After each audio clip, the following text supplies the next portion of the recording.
Chaque jour amène son lot de nouvelles informations assez folles concernant l'affaire qui implique deux joueuses du Paris Saint-Germain, Keira Amraoui et Aminata Diallo. Pour rappel, le 4 novembre 2021, la première est victime d'une violente agression à la barre de fer par deux hommes cagoulés alors qu'elle se trouve dans la voiture de la seconde au moment des faits.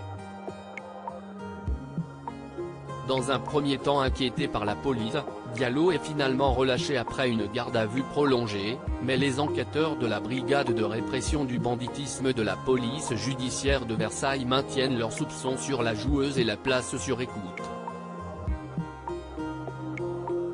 Une surveillance qui va s'avérer payante puisque la semaine dernière, Aminata Diallo est placée une nouvelle fois en garde à vue avant d'être mise en examen et placée en détention provisoire en compagnie de 4 autres suspects.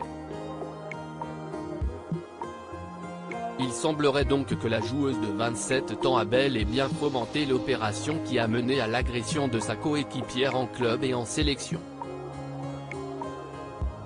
Dans son édition du jour, Le Parisien nous en apprend plus sur les intentions de Diallo et l'influence qu'elle pouvait avoir au sein du PSG, en compagnie de son agent officieux, César M. En fin de contrat cette année, la milieu de terrain a pour but de signer un nouveau bail avec le club de la capitale, et cela passe par de bonnes prestations. À un moment donné, s'ils se permettent de faire ça, c'est parce que les joueuses, elles ne font rien, elles ne disent rien. Les filles réveillez-vous problème, Keira Amraoui est devant elle dans la hiérarchie et lorsqu'elle est annoncée partant pour un match très important contre Lyon en avril dernier, la réaction du fameux César M. est radicale. L'autre péteux, elle sera titulaire, c'est un truc de malade putain. Elle vient pas aux entraînements, elle casse les couilles laisse au match. Même au match, s'enflamme-t-il, d'après les propos rapportés par Le Parisien.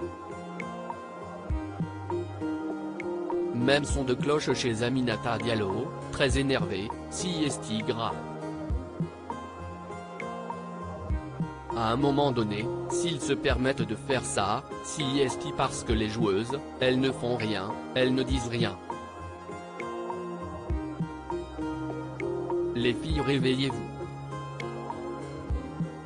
Des conversations surprenantes et qui ont certainement poussé les enquêteurs à interpeller Aminata Diallo la semaine dernière.